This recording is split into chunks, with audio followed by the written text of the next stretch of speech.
तो बात उस समय की है जब स्वामी विवेकानंद अपने लोकप्रिय शिकागो धर्म सम्मेलन के भाषण के बाद भारत वापस आ गए थे। अब उनकी चर्चा विश्व के हर देश में हो रही थी। सब लोग उन्हें जानने लगे थे। स्वामी जी भारत वापस आकर अपने स्वभाव अनुरूप भ्रमण कर रहे थे। इस समय वे हिमालय और इसके आसपास के क्षेत्रों में थे। एक दिन वो घूमते घूमते एक नदी के किनारे आ गए। वहाँ उन्होंने देखा कि एक नाव है, पर वह किनारा छोड़ चुकी है।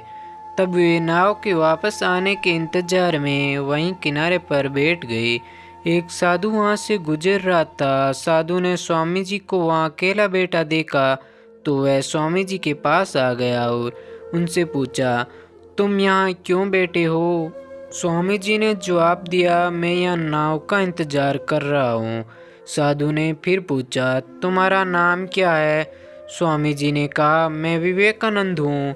साधु ने स्वामी जी का मजाक उड़ाते हुए उनसे कहा, अच्छा, तो तुम वो विख्यात विवेकानंद हो जिसको लगता है कि विदेश में जाकर भाषण दे देने से तुम बहुत बड़े महात्मा साधु बन सकते हो। स्वामी जी ने साधु को कोई जवाब नहीं दिया। फिर साधु ने बहुत ही घमंड के साथ नदी के पानी के ऊपर चलकर अपनी शक्ति का प्रदर्शन किया। कुछ दूर तक चलने के बाद साधु ने स्वामी जी को कहा, क्या तुम मेरी तरह इस पानी पर पैदल चलकर इस नदी को पार कर सकते हो? स्वामी जी ने बहुत ही आदर और विनम्रता के साथ साधु से कहा, इस बात में कोई शक नहीं कि आपके पास बहुत ही अद्भुत शक्ति है, लेकिन क्या आप मुझे यह बता सकते हो कि आपको यह असाधारण शक्ति प्राप्त करने में कितना समय लगा? बहुत ही अभिमान के साथ साधु ने जवाब दिया, यह बहुत ही कठिन कार्य था। मैंने 20 सालों की कठिन तपस्या और साधनों के बाद यह महान शक्ति प्राप्त की है।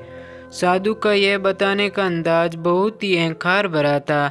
यह देखकर स्वामी जी बहुत ही शांत स्वर में बोले, आपने अपनी जिंदगी के 20 साल ऐसी विद्या को सीखने में बर्बाद कर दिए जो काम एक नाव 5 मिनट में कर सकती है।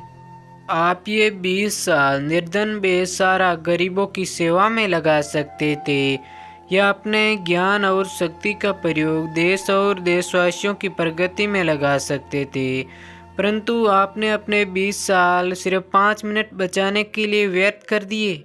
ये कोई बुद्धिमानी नहीं है। साधु सिर झुकाए खड़े रह गए और स्वामी जी नाव में बैठकर नदी के दूसरी किनारे चले गए। इस प्रकार इस कहानी ने हमें यह बताया कि ज्ञान और शक्ति का सही प्रयोग आवश्यक है।